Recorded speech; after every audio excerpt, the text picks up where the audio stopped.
Our breakfast table was cleared early, and Holmes waited in his dressing gown for the promised interview.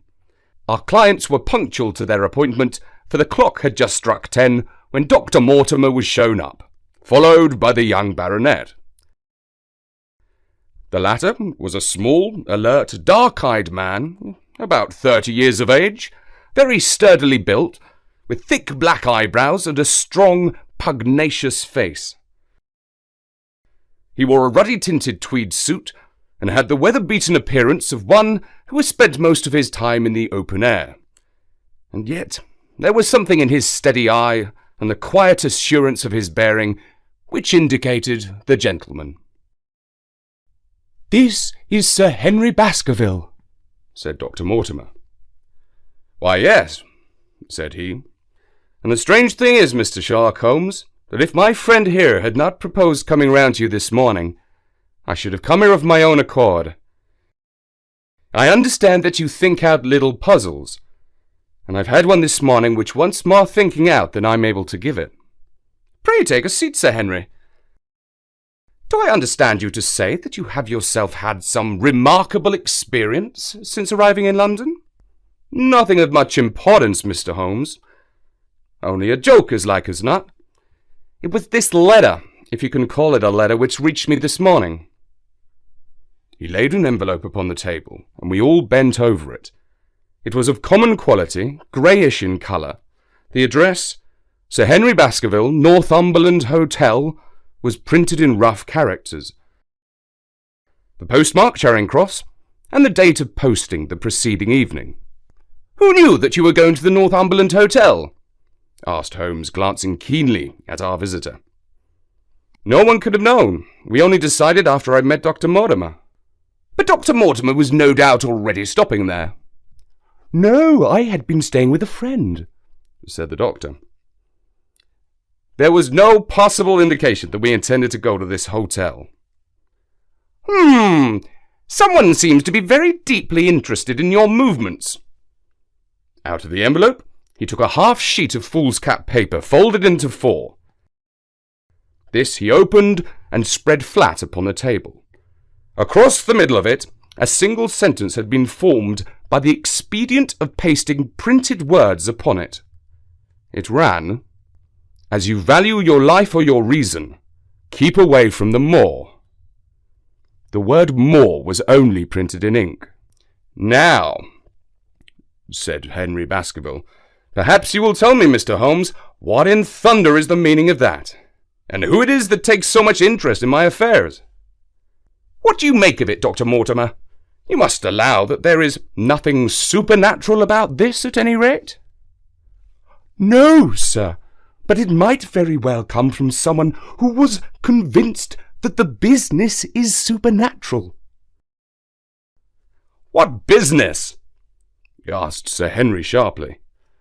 "It seems to me that all you gentlemen know a great deal more than I do about my own affairs." "You shall share our knowledge before you leave this room, Sir Henry. I promise you that," said Sherlock Holmes. "We will confine ourselves for the present, with your permission, to this very interesting document, which must have been put together and posted yesterday evening. Have you yesterday's Times, Watson?" It is here in the corner." "Might I trouble you for it? The inside page, please, with the leading articles." He glanced swiftly over it, running his eyes up and down the columns. "Capital article, this, on free trade. Permit me to give you an extract from it. 'You may be cajoled into imagining that your own special trade or your own industry will be encouraged by a protective tariff. But it stands to reason that such legislation must in the long run keep away wealth from the country, diminish the value of our imports, and lower the general conditions of life in this island.' What do you think of that, Watson?" cried Holmes in high glee, rubbing his hands together with satisfaction. "Don't you think that is an admirable sentiment?" Dr. Mortimer looked at Holmes with an air of professional interest, and Sir Henry Baskerville turned a pair of puzzled dark eyes upon me. "I don't know much about the tariff and things of that kind," said he, "but it seems to me we've got a bit off the trail as far as that note is concerned. On the contrary, I think we're particularly hot upon the trail, Sir Henry. Watson here knows more about my methods than you do, but I fear that even he has not quite grasped the significance of this sentence. No, I confess that I see no connection. And yet, my dear Watson, there is so very close a connection that one is extracted out of the other. You, your life, reason, value, keep away from thee. Don't you now see whence those words have been taken? By thunder, you're right. Well, if that isn't smart, cried Sir Henry. If any possible doubt remained, it is settled by the fact that keep away and from thee are cut out in one piece. Well, now, so it is. Really, Mr. Holmes, this exceeds anything which I could have imagined, said Dr. Mortimer, gazing at my friend in amazement. I could understand anyone saying that the words were from a newspaper, but that you should name which, and add that it came from the leading article, is really one of the most remarkable things that I have ever known. How did you do it? I presume, Doctor, that you could tell the skull of an African from that of an Eskimo? Most certainly. But how? Because that is my special hobby. The differences are obvious. The supraorbital crest, the facial angle, the maxillary curve, But this is my special hobby, and the differences are equally obvious. There is as much difference to my eyes between the leaded bourgeois type of a Times article and the slovenly print of an evening halfpenny paper, as there could be between your African and your Eskimo. The detection of types is one of the most elementary branches of knowledge to the special expert in crime, though I confess that once when I was very young I confused the Leeds Mercury with the Western Morning News. But a Times leader is entirely distinctive, and these words could have been taken from nothing else. As it was done yesterday, the strong probability was that we should find the words in yesterday's issue. So far as I can follow you then, Mr. Holmes, said Sir Henry Baskerville, someone cut out this message with a pair of scissors.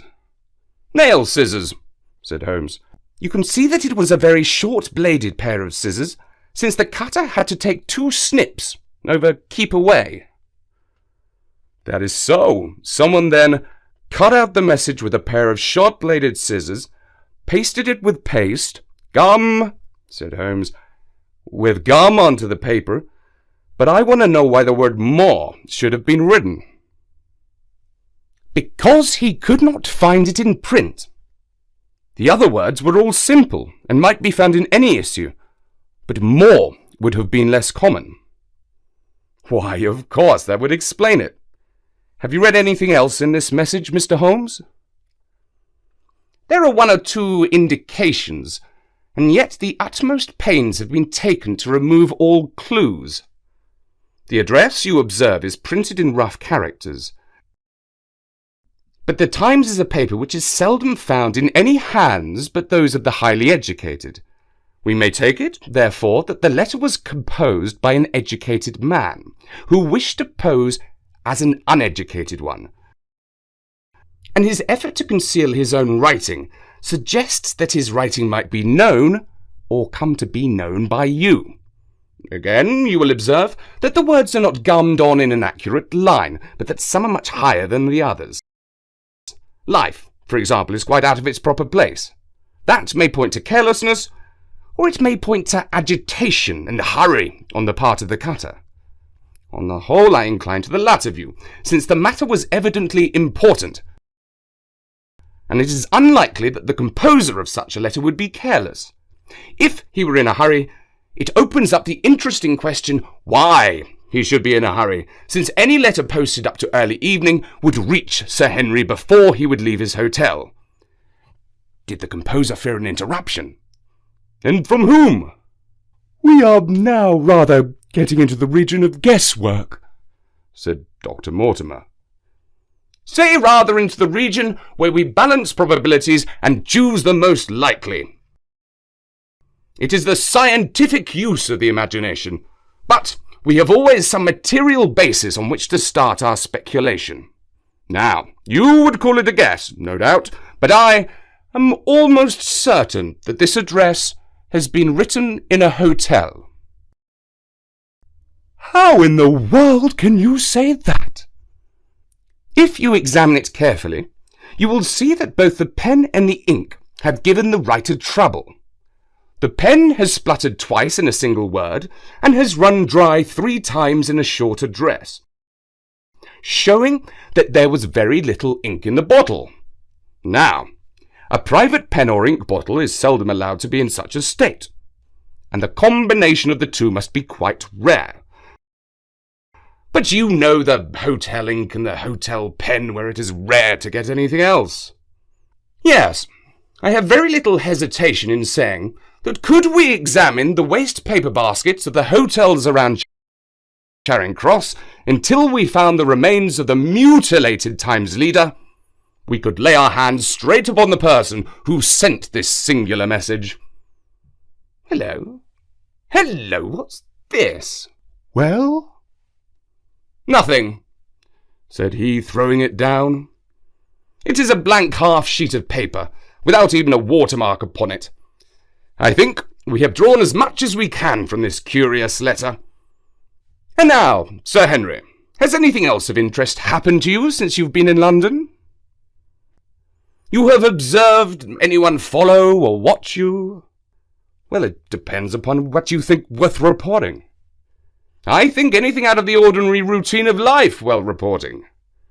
Sir Henry smiled. "You've lost one of your boots." "My dear sir," cried Dr. Mortimer, "it is only mislaid. You will find it when you return to the hotel. What is the use of troubling Mr. Holmes with such a trifle?" "Well, he asked me for anything outside the ordinary routine." "Exactly," said Holmes, "however foolish the incident may seem." "Well, misladen, anyhow. I put them both outside my door last night, and there was only one in the morning. They were tan boots and had never been varnished. That was why I put them out." "Then I understand that on your arrival in London yesterday, you went out at once and bought a pair of boots." "I did a good deal of shopping. Dr. Mortimer here went around with me. You see, if I'm going to be a squire down there, I must dress the part, and it may be that I have got a little careless in my ways out west. Among other things, I bought these brown boots, gave $6 for them, and had one stolen before ever I had them on my feet." "It seems a singularly useless thing to steal," said Sherlock Holmes. "I confess that I share Dr. Mortimer's belief that it will not be long before the missing boot is found. And now, gentlemen," said the baronet with decision, "it seems to me that I have spoken quite enough about the little thing that I know. It is time that you kept your promise and gave me a full account of what we're all driving at." "Your request is a very reasonable one," Holmes answered. "Dr. Mortimer, I think you could do no better than to tell your story as you told it to us." Thus encouraged, our scientific friend drew his papers from his pocket and presented the whole case as he had done upon the morning before. Sir Henry Baskerville listened with the deepest attention and with an occasional exclamation of surprise. "Well, I seem to have come into an inheritance with a vengeance," said he when the long narrative was finished. "Why should I not go?" "There seems to be danger." "Do you mean danger from this family fiend, or do you mean danger from human beings?" "Well, that is what we have to find out. Whichever it is, my answer is fixed. There is no devil in hell, Mr. Holmes, and there is no man upon earth who can prevent me from going to the home of my own people. And you may take that to be my final answer." His dark brows knitted and his face flushed to a dusky red as he spoke. It was evident that the fiery temper of the Baskervilles was not extinct in this their last representative. "That's our man, Watson! Come along! We'll have a good look at him if we can do no more!" "Who was the man?" "I have not an idea." "A spy?" "Well, it was evident from what we have heard that Baskerville has been very closely shadowed by someone since he has been in town. How else could it be known so quickly that it was the Northumberland Hotel which he had chosen? If they had followed him the first day, I argued that they would follow him the second. You may have observed that I twice strolled over to the window while Dr. Mortimer was reading his legend." "Yes, I remember." "What a pity we did not get the number." "My dear Watson, clumsy as I may have been, you surely do not seriously imagine that I neglected to get the number. Number 2704 is our man, but that is no use to us for the moment." "I fail to see how you could have done more. On observing the cab, I should have instantly turned and walked in the other direction. I should then, at my leisure, have hired a second cab and followed the first at a respectful distance. Or better still, have driven to the Northumberland Hotel and waited there. When our unknown had followed Baskerville home, we should have had the opportunity of playing his own game upon himself and seeing where he made for. As it is, by an indiscreet eagerness which was taken advantage of with extraordinary quickness and energy by our opponent, we have betrayed ourselves and lost our man." We had been sauntering slowly down Regent Street during this conversation, and Dr. Mortimer and his companion had long vanished in front of us. "No, sir, indeed I have not. You saved my name, and perhaps my life." "My dear fellow, you exaggerate. I have some recollection, Wilson, that you had among your boys a lad named Cartwright, who showed some ability during the investigation." "Yes, sir, he's still with us." "Could you ring him up? Thank you. And I should be glad to have change of this £5 note." A lad of 14, with a bright, keen face, had obeyed the summons of the manager. He stood now, gazing with great reverence at the famous detective. "Let me have the hotel directory," said Holmes. "Thank you. Now, Cartwright, these are the names of 23 hotels here, all in the immediate neighbourhood of Charing Cross. Do you see? You will visit each of them in turn." "Yes, sir." "You will begin in each by giving the outside porter 1 shilling. Here are 23 shillings.